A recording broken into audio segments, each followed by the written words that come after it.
object grouping and alignment. Organize your objects with grouping and alignment. To do this, hold down the Shift key and click on each of the objects you want to group. After doing this, right click, go to the group option and choose group. Now your objects are in one group. Next, the align option in the format tab helps you arrange objects with precision. Go to the shape format, click on align, and you can choose any of the options you want.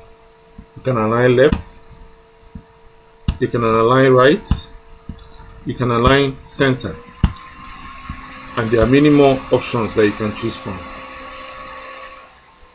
Grouping and alignment turn your document into a well-organized visual masterpiece.